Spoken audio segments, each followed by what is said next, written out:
What's up, guys? This is KaptinFathead coming at you, well, clearly now on PlayStation Home because this is a completely different video. I thought, I'm watching the E3 press conferences on Spike TV right now, and I'm freaking excited to see, everything that's going on, everything that's being announced, and at this point anyway, the Microsoft press conference is done.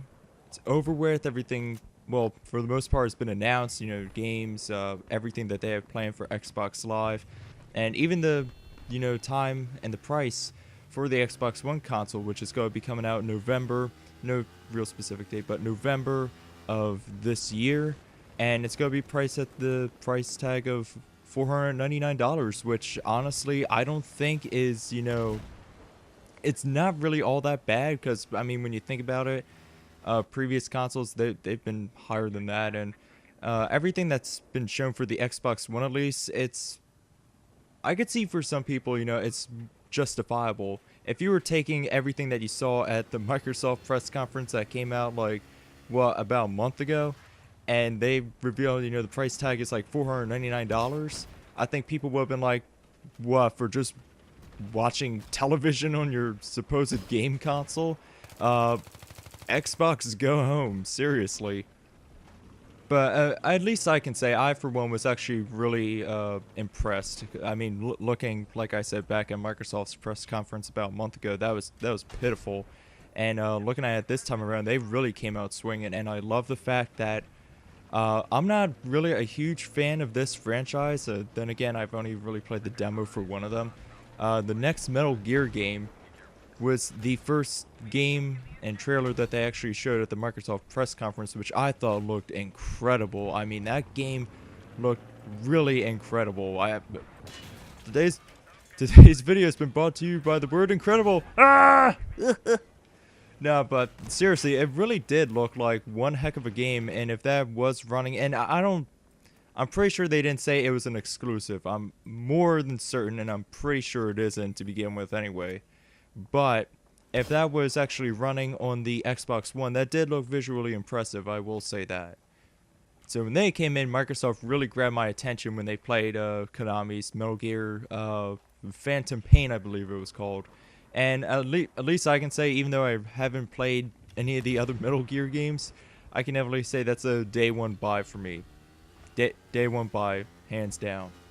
And it was also good to hear that they're still going to be supporting the Xbox 360 even when the Xbox One comes out, because I know a lot of people were really skeptic, if Microsoft would continue supporting the Xbox 360 once the Xbox One came out. They would just solely focus on the Xbox One and just say, yeah, 360 owners, we really don't care about you. How about you get an Xbox One? Yeah, that'd be great. Now, even though myself, I don't have an Xbox 360, I will say this, Microsoft really, they were really tempting me to walk outside my house and go get a 360, even though the closest store is like 40 freaking minutes away, and it's pouring rain outside. Oh, Lord Jesus, it's a pouring. Ain't nobody got time for that. Yeah, more interesting things. Let's talk about more interesting things. Some things that caught my eye were World of Tanks on the Xbox 360 now, which, I'm not really a PC gamer, but I would imagine World of Tanks would probably play better on a PC since that's where the game was originally on. That was the original platform that was on, and I've seen some YouTube videos, and it looked pretty fun. So it'd be interesting to see how the 360 is able to, play a PC game like World of Tanks on it, and if that's the case, if it plays well, if I hear a lot of people, start saying, oh, this plays just as well as it does on the PC, then, I would see that as, at least for myself, getting a 360 at this point, even though Xbox One's going to be coming out. I'm actually more enticed, I am more tempted to buy an Xbox 360 than I am an Xbox One. Now, I'm not going to be bringing everything up that was mentioned by Microsoft, You guys have seen it. You guys know what had transpired, what had happened. And some of the more interesting things, like what was up with Battlefield 4 at the beginning there. They were, like, showing off the trailer, and then they were having technical difficulties. I will admit, I was like, wow, that's awkward. And then another what the F moment, at least for me, was the integration of the smart glass technology. Now that may be cool for some people, and I will admit, you know, the ways that they showed off the smart glass technology was pretty cool. But at the same time, I'm not going to be having, you know, some Microsoft tablet right next to me while holding a controller in my hand, playing a game at the same time. That's just, you know, I'm all right at multitasking, but that's just too much. That's just too much. And I just, no offense, but I really do see it as a gimmick. You know, the Kinect, unfortunately, you know, they're bringing that with the Xbox One. I just see that whole thing as a gimmick. You know, the PlayStation Move, I see that as a gimmick, you know. Are they cool? Are they innovative? Yeah, they are. But, like, do I see myself using them? Not really. Maybe, like, once or twice, and then it's like, alright, I'm just gonna put it someplace and never let it see the day of light again, because, no. And aside from the Titanfall gameplay, which they revealed at the very end of the conference, which was said to be an Xbox One exclusive, which, you know, does look pretty good, I will admit that.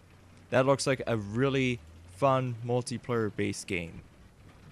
The two other things that sparked my interest is, first off, Project Spark, which reminds me a lot of Little Big Planet, especially when they showed, you know, what other devs and players were actually able to come up with. And it's like, wow, that actually reminds me of some of the, you know, genius levels that Little Big Planet players have made. Now, I never picked up Little Big Planet 2, but from what I've seen, you know, gameplay Little Big Planet 2, a lot of people came up with some interesting things. So I see the same, I kind of see the same future for Project Spark, and where there's going to be a lot of creativity as some really wild looking levels. Like in the demo, it's kind of, I don't want to say it's basic, because I thought that was, you know, kind of above my level of creativity as far as making something within a game like that. And then they just showed like a montage of other different levels that other players had created, and that was like, wow, that was mind-blowing. For me, that was mind-blowing. And lastly, I know people are probably going to call me a fanboy or, you know, whatever. I don't care. But seeing Ted Price on the Xbox Microsoft stage up there, I was like, no, Ted, why are you with them? Come back and make another Resistance game better than the third one. But seriously, Ted Price, what he showed off exclusively, I'm pretty sure he said exclusively for the Xbox One. What was it? Sunset Overdrive? Was it? I think. Maybe I'm thinking of another game. But anyway, the game that he was showing off there, that looked fun. I know it was just a trailer, but you could see, like, what were they? Zombies or some kind of creatures like that. They did look like some of the Chimera from Resistance 2, which I was like, yep, that's definitely an Insomniac game. And some of the weapons that they had was like, one I remember specifically was like a, it was like an old album record player shooter thingamabobber. I really don't know the name of it, but that was pretty creative, I thought. So, you know, I could keep on talking about what happened at the Xbox conference, but at least in my view, my opinion, those were some of the things that really caught my attention. So now I'd like to hear what you guys have to say. You know, leave a comment below. You know, as far as the Xbox conference went, you know, what were some of your highlights? What were your some what the hell moments? Are you excited for, you know, Xbox One? Are you still, you know, on the fence? Or do you still flat out hate it because of that god-awful press conference that happened a month ago? You know, to each their own. So, I'll leave it at that. Hope you all enjoyed the video, and I'll see you all next time. Peace!